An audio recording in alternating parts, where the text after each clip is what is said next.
The anime begins with our protagonist Dazai Osamu, aka Sensei, who is on a date. The two prepared to toss themselves into a powerful river, and they tie themselves to each other, so they can be together forever. However, in a cruel twist of fate, the evil Raccoon comes out of nowhere to drive through the forest and take them both out. Moments later, our protagonist Sensei wakes up in a shock to see what heaven looks like. A woman explains that this is not heaven, and she is a guide to those that descend upon this world. Her name is Annette, and she reveals that Sensei was chosen and transported to this new world. A fearsome dragon flies by as the net explains that this world is shrouded in darkness, and Sensei was chosen to be a hero who brings life to this world. Sensei doesn't think of himself as a hero at all though. He was just some guy trying to commit double unalive with his girlfriend and has now been brought to a strange world. Annette prepares to give him an inspiring speech to make him want to become a hero, but she is shocked when Sensei does his thing and overdoses on some sedation pills. Annette purifies the toxins from his body, but Sensei says that she's actually bothering him.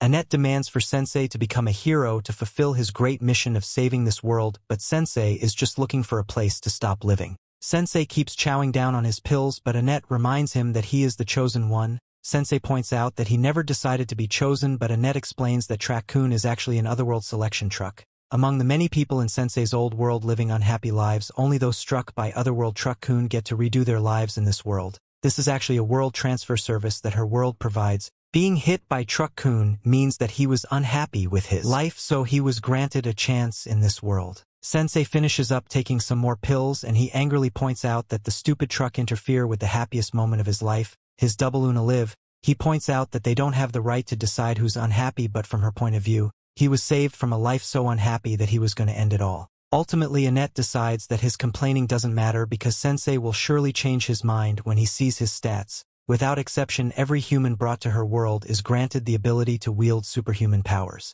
However, she is shocked to find that Sensei is insanely weak. Not only does he only have one hit point, he is also poisoned even after she detoxified him. Annette refuses to believe that someone could be this weak, so she desperately searches to see if Sensei has some kind of special skill or exceptional ability. She is horrified to find that he has absolutely nothing, and she has never seen such a weak otherworlder. The very sick-looking Sensei goes to leave, but Annette stops him, and finally agrees that he must have been brought to this world by mistake. She determines that he won't be able to survive in this world, and she's shocked that Sensei finally shows some confidence, and he declares what she just said sounds a lot more like what his life is really about. Sensei explains that he is branded a failure no matter what world he lives in. Annette apologizes once again for the mistake and asks him to stay with her for a while. This world is incredibly dangerous and filled with monsters, so his life was surely end the second he steps outside. She is done though when Sensei tells her not to worry because he's looking for his final resting place anyway. The reason why Annette is so shocked is because Sensei is very different than all the others. Annette used to take pride in guiding otherworlders, and meeting them excited her. However, she started to realize how pretentious and arrogant they were. Soon she felt like her job was simply to flatter heroes over and over again, so she closed off her heart. However, her life has been turned upside down as Sensei is totally different. Sensei prepares to enter the dangerous new world, but Annette begs him to at least pick a profession first. Sensei declares that he doesn't need to pick a profession because he's a born writer, and he says goodbye to the girl that he says has beautiful ears. As he leaves, Annette dramatically declares that she finally understands. The thing she has been waiting for was for this man to enter her life. Outside, Sensei he realizes that he can't read the writing in this world, but he can tell that there won't be any cafes for him to go to. Just then a voice pops into his head and announces that Sensei has earned 5 experience points for discovering a new area. Sensei wishes the voice would stop as he suffers from migraines, but an even louder voice announces that Sensei has risen to level 2. Just then a tree collapses and the girl screams as she is attacked by a monster.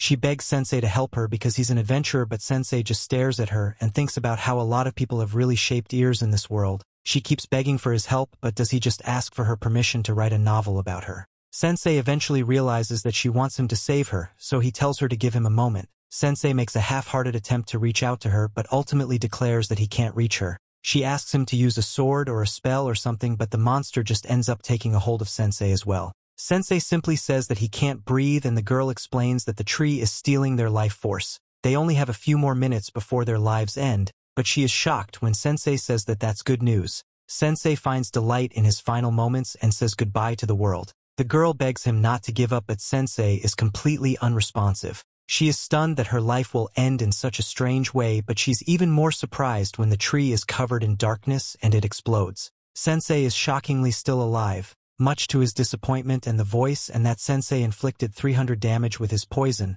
The girl is absolutely stunned as this great adventure before her eliminated the monster by making him absorb his poison instead of his life force. Sensei rises to level 3 and the girl wonders if he poisons himself. She then wonders why he pretends to be weak when he's pretty strong, but he explains that this just always happens to him. He wants to stop existing, but somehow he ends up surviving.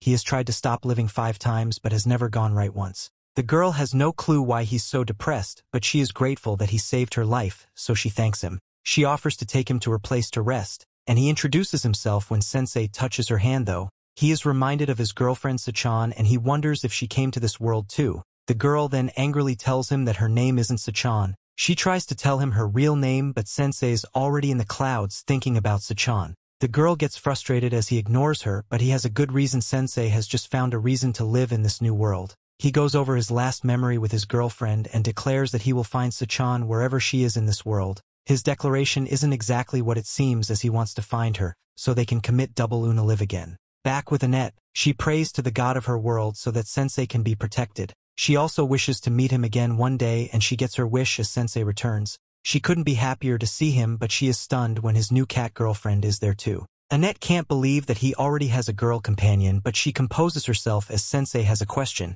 He wants to know if Annette has met a girl named Sacchan, and Annette is horrified to hear that a third woman is involved. Sensei leaves as Annette had no information about Sacchan, but the cat girl is sure that he will find her. She wants to stop by the castle town of Roth before going to her house, but she is shocked when Annette appears to stop her from holding hands with Sensei. Annette thinks it's shameless behavior, but the cat girl just wants to know why Annette came with them.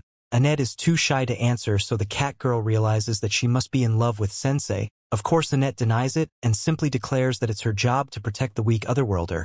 Him being otherworlder makes the cat girl realize that that is why Sensei is so strong, but Annette points out that he's actually really weak. The two argue about how weak he is, but the cat girl reveals that Sensei defeated the monster and saved her life. Annette is horrified because saving her life means that they have gotten close, and she angrily calls the girl a thieving cat. Just then Sensei announces that he found something wonderful. He calls it a very comfortable bed, but it's actually a coffin, and he tells the girls to wake him up when they arrive at the town. Sensei says goodnight to Annette and Tama, but the cat girl angrily points out that that isn't her name. Sensei is already fast asleep though, and Annette sheepishly points out that Sensei called her the right name. Annette then takes on the task of dragging Sensei and his coffin, but Tama wonders if that's really her job as a clergy person.